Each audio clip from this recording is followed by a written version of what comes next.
आज के वीडियो में हम बात करेंगे एयर कूल्ड इंजन और वाटर कूल्ड इंजन के बारे में। नमस्कार किसान भाइयों, स्वागत है आपका खेती गाड़ी यूट्यूब चैनल पर। और आज के इस पावर गुरु सीरीज में हम बात करने वाले हैं एयर कूल्ड इंजन और वाटर कूल्ड इंजन के वर्किंग, फायदे और नुकसान के बारे में। पावर गुरु सीरीज में हम ट्रैक्टर और इंजन के बारे में तकनीकी विषयों पर बात करते हैं और आज हम आपको समझाएंगे कि एयर कूल्ड इंजन और वाटर कूल्ड इंजन में क्या क्या फ़र्क होता है, दोनों कैसे काम करते हैं, दोनों के फायदे तथा नुकसान क्या है। इस टॉपिक पर वीडियो बनाने के लिए हमें कई सारे किसान भाइयों ने कमेंट करके लिखा था, तो चलिए तो खास आपकी डिमांड पर पेश करते हैं आज का एक नया वीडियो। तो बने रहिए हमारे साथ अंत तक। सब्सक्राइब कीजिए खेती गाड़ी चैनल को और बेल आइकन दबाइए लेटेस्ट अपडेट्स के लिए।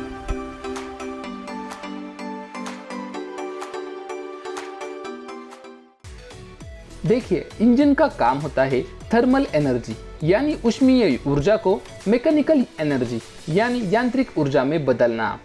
अब जब मैकेनिकल एनर्जी तैयार होती है यानी कि क्रैंकशाफ्ट घूमता है, पहिए घूमते हैं, ट्रैक्टर काम करता है। जब ये सब प्रोसेस हो रही होती है तब इंजन में उष्णता यानी हीट तैयार होती है। अब इंजन को ज़्यादा देर तक कार्यक्षम रखने के लिए ज़रूरी है इंजन का ठंडा रहना। अब इंजन को ठंडा रखने के लिए उसमें लगाया जाता है कूलिंग सिस्टम। इसमें दो मुख्य प्रकार है, एक तो है एयर कूल्ड, दूसरा है वाटर कूल्ड। तो सबसे पहले जानते हैं कि एयर कूल्ड इंजन कैसे काम करता है। आसान भाषा में बताएंगे, एयर कूल्ड इंजन पर लगे होते हैं स्पेशल बफल्स या फिर आप उन्हें फिन्स भी कह सकते हो, जैसे कि आप अभी अपनी स्क्रीन पर देख पा रहे हो। जैसे ही सामने की तरफ से हवा अंदर आ जाएगी, फिन्स की वजह से वो इंजन के सरफेस को बाहर से ठंडा करती रहेगी।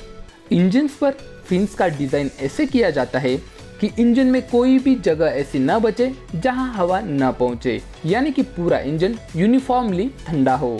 एयर कूल्ड इंजन बनाने के लिए कॉपर और स्टील का एलॉय यूज़ किया जाता है ताकि हीट ट्रांसफ़र जल्दी हो सके, परिणामतः इंजन को जल्दी ठंडा किया जा सके। एयर कूल्ड इंजन की जो बनावट है वो काफ़ी सिंपल होती है, वाटर कूल्ड इंजन के मुकाबले काफ़ी कम पार्ट्स होते हैं इसमें। आपको अगर सिंपल आइडिया चाहिए तो आप किसी भी मोटरसाइकिल का इंजन ले लीजिए, उस पर ऐसे फिन्स बने हुए होते हैं। नॉर्मल जो आती है हमारी 100 सीसी से लेकर लगभग 200 सीसी तक की, उन सभी में आपको एयर कूल्ड इंजन देखने को मिल जाएगा।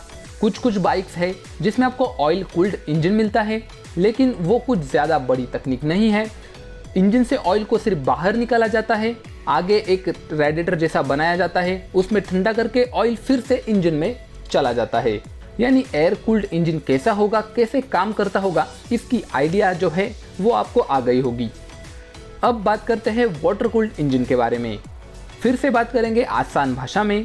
वाटर कूल्ड इंजन में इंजन के साइड में वाटर जैकेट लगे होते हैं, जिनमें पानी को डिजायर्ड प्रेशर और स्पीड पर सर्कुलेट किया जाता है। इसके लिए वाटर पंप की मदद ली जाती है। आगे की तरफ जो रेडिएटर लगा हुआ होता है उसमें से पानी का सर्कुलेशन होता रहता है। ऊपर की तरफ एक कूलेंट टैंक दिया होता है। जब ये पानी सर्कुलेट होता है तो पानी इंजन में पैदा होने वाली जो गर्मी है उसको एब्सॉर्ब कर लेता है और ये गर्म पानी फिर आगे रेडिएटर में आगे जाकर ठंडा होकर फिर सिस्टम में सर्कुलेट किया जाता है। इसमें एक थर्मोस्टेट लगा होता है जो इंजन का जो तापमान है वो नियंत्रित करता है। टेम्परेचर डिफरेंस की वजह से होने वाले फॉर्मूले पर काम करता है। कुछ इस प्रकार से काम करने वाला ये वाटर कूल्ड इंजन काफ़ी पेचीदा होता है। इसमें कई सारे पार्ट्स लगे होते हैं, जैसे कि thermostat, radiator house, water pump, cooling jackets है, कूलिंग टैंक, और इनका रखरखाव भी काफ़ी ज़्यादा होता है एयर कूल्ड इंजन के मुकाबले। अब बात करते हैं कि आपके ट्रैक्टर में एयर कूल्ड इंजन होना कितना फ़ायदेमंद है। इसमें किसी भी प्रकार का रेडिएटर और पंप न होने के कारण इंजन काफ़ी हल्का होता है, जिससे इंजन का डेड वेट कम हो जाता है। यानी कि ट्रैक्टर का वेट कम है तो डीजल की भी बचत होगी। पूरा एयर कूल्ड जो सिस्टम है वो ज़्यादा उलझा हुआ नहीं है, तो लीकेज होने की संभावना कुछ भी नहीं। इंजन में आपको कूलेंट, एंटीफ्रीज सॉल्यूशन डालने की ज़रूरत नहीं है, यानी रखरखाव कम। ये जो कूलिंग सिस्टम है ज़्यादा ठंड वाले प्रदेश में काफ़ी मददगार साबित होता है। अब बात करें एयर कूल्ड इंजन के नुकसान की, तो जी हाँ, इसके कई सारे नुकसान भी है। एयर कूल्ड इंजन काफ़ी ज़्यादा आवाज़ करता है। एयर कूलिंग में एक समान इंजन ठंडा नहीं हो पाता, कई जगह हॉट स्पॉट रह जाते हैं। अगर हेवी काम तथा आप ज़्यादा देर तक अगर इस इंजन को चलाते हो तो इंजन के परफॉर्मेंस पर असर पड़ता है।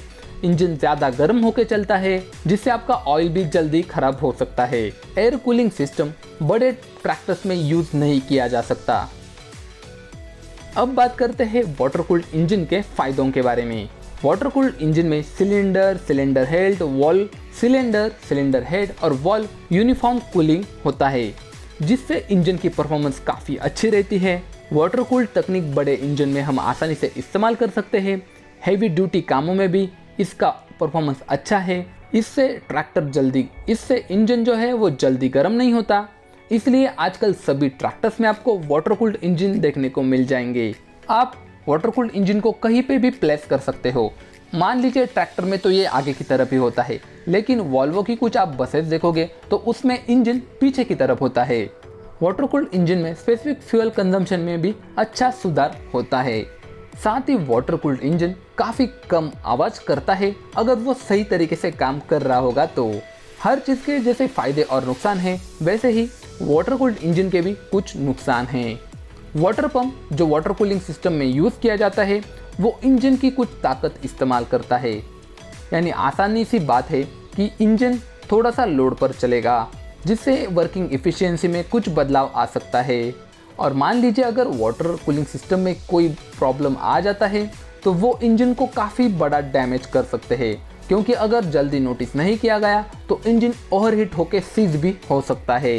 वाटर कूल्ड इंजन में ज़्यादा पार्ट्स होते हैं, यानी कि उसका वजन ज़्यादा होता है, जिससे ट्रैक्टर का डेड वेट जो है वो बढ़ जाता है। वाटर कूल्ड इंजन की प्रोडक्शन कॉस्ट भी ज़्यादा होती है, जिससे ट्रैक्टर की जो कीमत है वो भी ज़्यादा होती है। सीधी सी बात है, अगर ज़्यादा पार्ट्स है तो ज़्यादा रखरखाव होगा, तो रखरखाव के लिए ज़्यादा खर्च भी आपको उठाना पड़ेगा। लेकिन दोनों ही इंजन अपनी अपनी जगह पर सही है।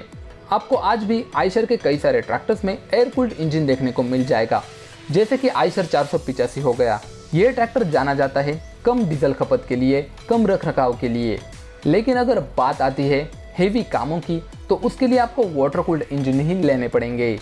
और भविष्य में नहीं लगता कि एयर कूल्ड तकनीक पर आधारित कोई इंजन मार्केट में आ जाएंगे, क्योंकि अब सभी मैन्युफैक्चरर्स वाटर कूल्ड इंजन का प्रयोग ज़्यादा करने लगे हैं। जैसे जैसे टेक्नोलॉजी बढ़ गई है, आपको इस कूलिंग सिस्टम के साथ ही पावर स्टीयरिंग का ऑयल कूल करने के लिए एक्स्ट्रा रेडिएटर आगे दिया हुआ होता है। 50 हॉर्स पावर के ऊपर के सभी ट्रैक्टर्स में ये तकनीक आपको देखने को मिल जाएगी, जिससे आप लंबे समय तक खेत में काम कर सकते हो। तो किसान भाइयों, आशा करते हैं कि आपको वीडियो पसंद आया होगा। तो अगर आप भी पावर गुरु सीरीज में किसी नए टॉपिक पर वीडियो चाहते हैं तो नीचे कमेंट करके हमें ज़रूर बताइएगा। साथ ही डाउनलोड कीजिए हमारे खेती गाड़ी मोबाइल एप्लीकेशन को। वहां पर आपको सभी प्रकार के ट्रैक्टर्स की जानकारी उपलब्ध है जो इंडिया में अवेलेबल है। आप अपने मनचाहे ट्रैक्टर के लिए इंक्वायरी करके अपने एरिया में उसकी कीमत क्या रहेगी इसके बारे में जानकारी प्राप्त कर सकते हो। साथ ही सब्सक्राइब कीजिए खेती गाड़ी चैनल को, ताकि ट्रैक्टर से जुड़े नवीन वीडियोस सबसे पहले आपको देखने मिले। तो वीडियो देखने के लिए धन्यवाद। जय जवान जय किसान।